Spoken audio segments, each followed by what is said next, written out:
Hello mga kabakeks! Another day, another vlog! At maaga nga akong gumising ngayon mga kabakeks at ayan nga 4:30 pa lang ng umaga, 4:25. Magsisimulan na nga ako mag-asikaso para nga sa kaarawan ng ating Kuya Bakokong. Today is his birthday mga kabakeks! Yay! Dumating na nga itong pinakahihintay na araw na ating Kuya Bakokong. Kaya nga't kahit pa paano mga kabakeks ay nag-prepare ako. Inipon ko nga lang itong mga panghanda niya or inisa-isa ko nga lang bilihin kada sahod ni Mr. Para na sa karon mga kabakeks ay kahit pa paano ay may mailuto tayo para kay Kuya Bakokong natin. At yan nga mga kabakeks, habang naghihiwa-hiwa nga ako ng hotdog dyan, ito nga si ating Mr. Nagsisibak nga ng gatong dito para sa kanya namang lulutuing pasta para sa ating spaghetti. Spaghetti at hotdog nga lang na may marshmallow ang aking lulutuin para sa mga kaklase ng Kuya Bakokong natin.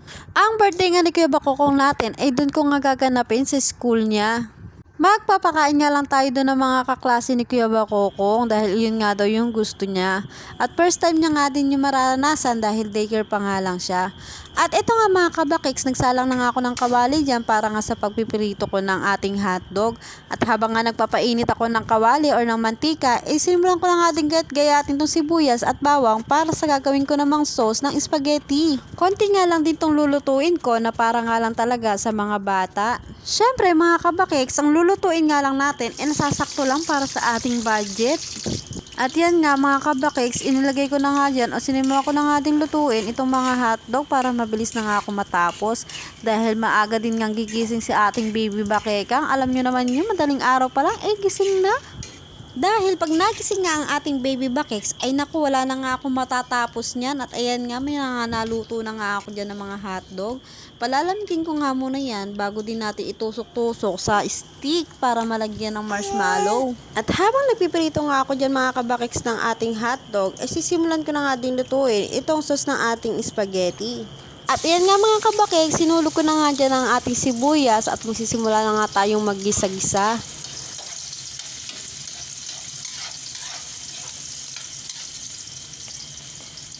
At syempre, ang bawang, wag natin kakalimutan yun sa paggigisa. At nilagay ko na nga din tong aking giniling.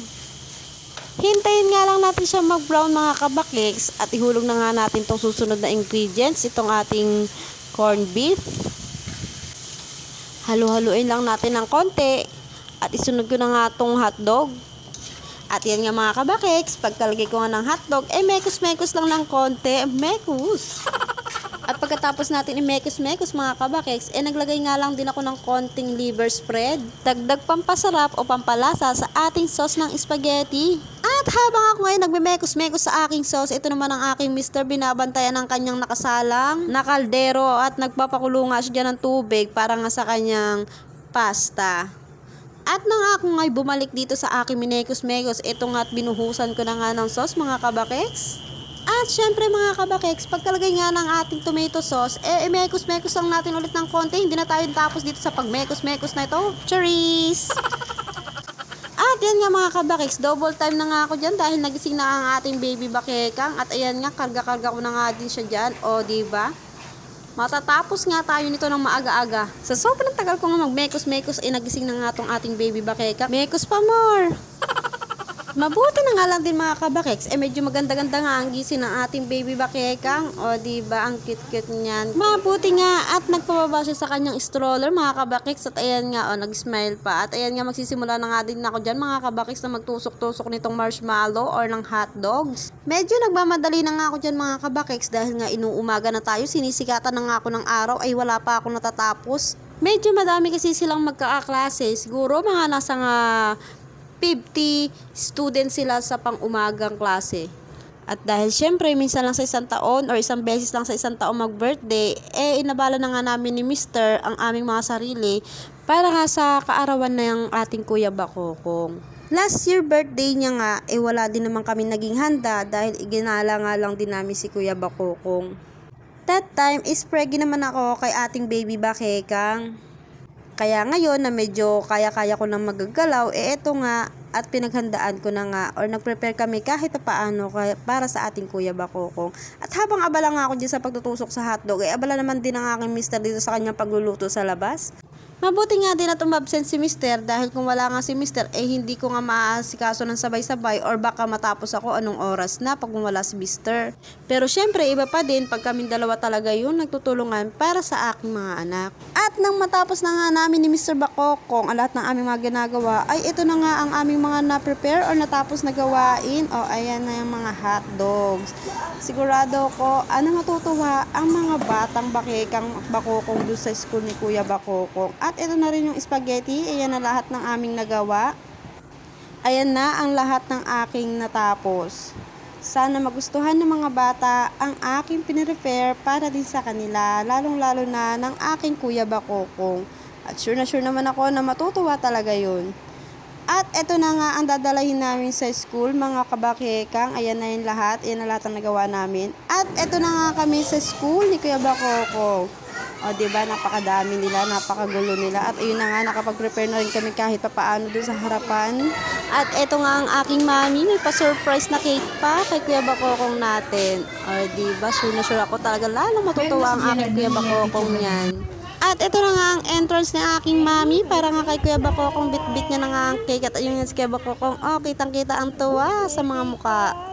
Unexpected nga kasi siya sa cake dahil alam niya nga naman na wala talaga siyang cake dahil sinabi ko nga sa kanya na hindi ko nga siya mabibilihan. Kaya sure ako na nagulat yan, lalong-lalo at merong surprise cake sa kanya ang kanyang mami. At yan nga mga kabakeks, nagpe-pray na nga sila dyan para nga magsimula na ang pagkanta nila ng happy birthday para sa aking Kuya Bakokong.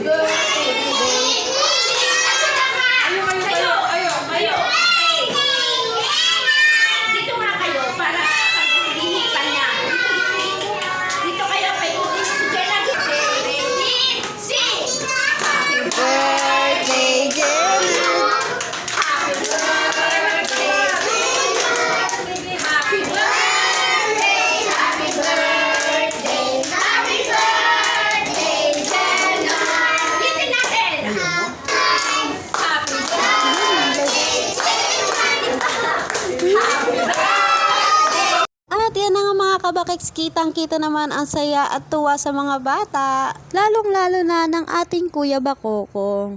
Kaya paano mga kabakeks, hanggang dito na nga lang ang ating video. Hanggang sa susunod, salamat sa panonood. Bye!